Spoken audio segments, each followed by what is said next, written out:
Samantala, inilibing na po ang 19 anyos na dalagang namatay naman dahil umano sa drug overdose sa gitna ng Sinulog Festival sa Cebu. Masama raw ang loob ng pamilya ng biktima dahil hindi raw nakikipagtulungan ang kasintahan ng biktima na kasama niya noon sa pista. May ulat on the spot si JP Soriano. JP? Connie, naging madamdamin nga ang pagpapaalam ng mga kaanak at kaibigan kay Ashley nang hatid siya sa huling hantungan kahapon. Pero Connie, yung mga taong dapat na magpaliwanag kung ano ba talaga ang nangyari sa dalaga ay hindi pa rin daw nakikipagtulungan hanggang ngayon.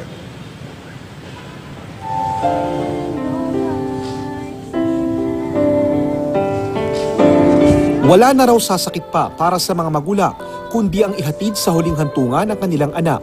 Ganyan ang pakiramdam ng mga magulang ni Ashley Abad matapos ang kanyang libing kahapon. Si Ashley ang 19 anyos na college student na namatay matapos ma-cardiac arrest dahil umano sa drug overdose habang nasa concert sa Sinulog Festival sa Cebu City noong nakaraang Sabado. Malambing at mapagmahal daw ang daddy's girl na si Ashley. Every morning I bring her to school.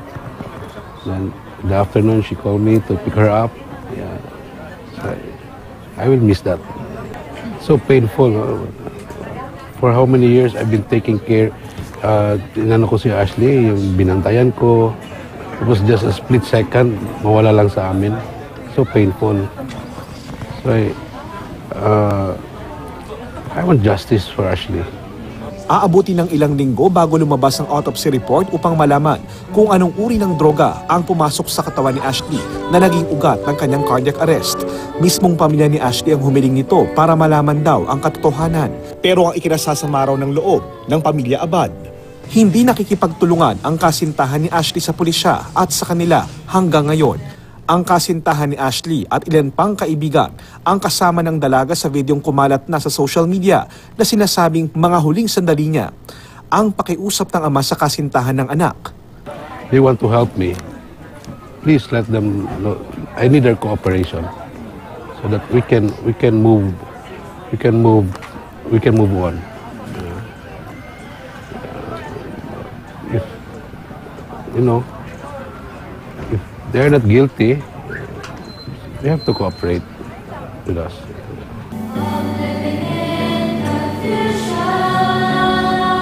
Sa misa bago siya ilibing, dumating ang mga kababata at kaanak ni Ashley. Gumawa sila ng photo at video collection ng mga masasayang alaala nila kay Ashley. My parents made an impact in my life that they inspire me and motivate me. Help us, not just today, but after this. We want to have justice for Ashley.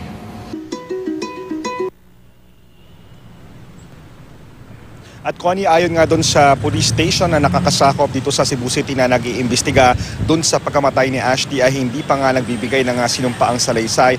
Ito mga persons of interest kaugnay sa kaso nitong si Ashley at ang PIDEA naman daw, Connie, ay handa naman mga magsagawa ng investigasyon sa oras na lumabas na ang autopsy report kay Ashley. At yan muna ang latest mula rito sa Cebu City. Balik muna sa iyo, Connie. Yes, JP, may mga lumabas na balita na nakaalis ng bansa yung kanyang kasintahan. Ano ba ang detalye dyan kung meron ka na o update?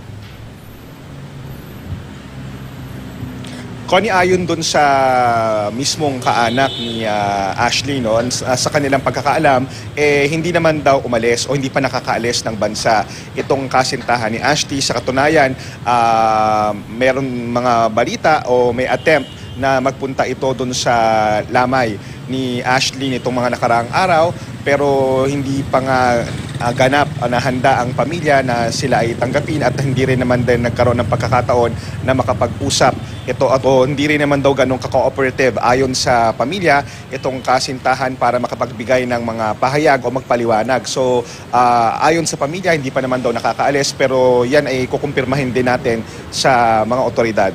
Connie. Okay, JP, kasi ang syempre ang makakapagbibigay talaga ng mas detalye, no, para ukol dito dahil yung pinakahuling mga nakasama. Bukod doon sa kasintahan, meron pang sinasabing ilan pa, JP, na nahingan na rin ba ng pahayag o nagbigay man lang ba ng willingness to at least give light to this? O Connie, ito yung mga kaibigan daw nung kasintahan ni Ashley. Ito yung mga kasama sa video na nag-surface din sa social media. Police station na nag-iimbestiga, hindi pa rin daw nakikipag-cooperate ng buo itong mga iba pang kasama o yung tinuturing na persons of interest. Although ang pulisya, Connie, wala pa namang binabanggit kung sino ba talaga yung mga persons of interest at wala pa rin naman daw formal complaint na isasampa o na ipa-file, no? Pero mugulong daw yung investigasyon, kaya nga mahalaga na mayroon din daw sanang ibang saksi kung hindi nga ganun kawiling itong mga nasa video na magpaliwanag ay mag-surface din para makapagbigay linaw kung ano ba talaga ang nangyari. Connie. Pero hindi ba yung pinakahuling nakasama, JP, yun talaga dapat ang, kumbaga hinahabol na ng pulisya? May balita ba tayo kung at least man lang napuntahan na ba ng mga pulis dyan, yung pamilya nung kasintahan at iba pang mga barkada nito? Nangyari na yun, Connie, na tinawagan na, napuntahan na raw nung pang mismong nangyari ito. Pero ang paliwanag sa atin ng Chief of Police ng isang police station na nakakasakop nga doon sa lugar ng pangyayari ay may mga aantayin daw yung abogado muna, naghahanap daw ng mga, umiisip daw ng kung dahilan para sila ay hindi nga makapagbigay ng pahayag, pero sila naman daw ay magbibigay ng pahayag. So may pangako na sila ay makikipagtulungan sa lalong madaling panahon, pero yun nga ay hindi pa nangyayari. So as to paano nga ba i-compel ng pulis o paano nga ba ang gagawin nila para mas mapabilis yung pag-iimbestiga, that remains to be seen, Connie, kasi parang as of now, yun lang yung nakikita natin at maingat din sila sa pagbibigay pa ng additional details dahil nga sa pakiusap na rin ng pamilya dahil nga gusto nilang itong hindi nga makatakas o hindi nga makaalis yung mga kanilang mga persons of interest kung sakasakali, Connie.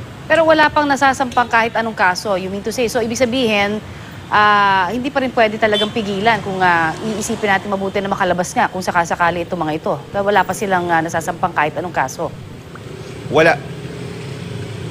Wala pang officially na isasampang kaso sa oras na ito, Connie, pero abangan natin yan sa mga susunod na araw kung ano ba ang magiging development. Kasi ang pulisya, pwede naman din silang magsampa ng kaso kung tutusin, Connie. Yun na nga kaya medyo maraming nagtataka bakit sila syempre yung unang o huling nakasama ng biktima. Pero medyo nalilito tayo doon, bakit wala pang kaso mula sa pulisya. Any word from the police there kung bakit ba natatagalan? Kasi sila yung huling kasama Yun lang ang paliwanag nila, Connie. Talagang humahanap daw ng paraan para hindi sila ay hindi mapilit na magpaliwanag o mabigyan ng written statement. Although ang sa pagkakaalam natin, nakakuha na sila ng pahayag mula doon sa security ng lugar, kung security office kung namamahala doon sa event. Although hindi naman yun talaga sobrang may kaugnayan doon sa ano talaga ang nangyari kay Ashley. At talagang tama ka, makapagbibigay talaga ng kalinawan dito ay yung mga kasama niya na makikita nga doon sa video na tinatanggal pa yung shades, may mga ginagawa pa na kay Ashley na yun nga, hindi na kinasasama ng loob ng kanyang pamilya. Connie. Alright, buti na lang may video at nakita kung sino yung mga huling nakasama ni Ashley. Maraming salamat sa iyong update na yan, JP Soriano.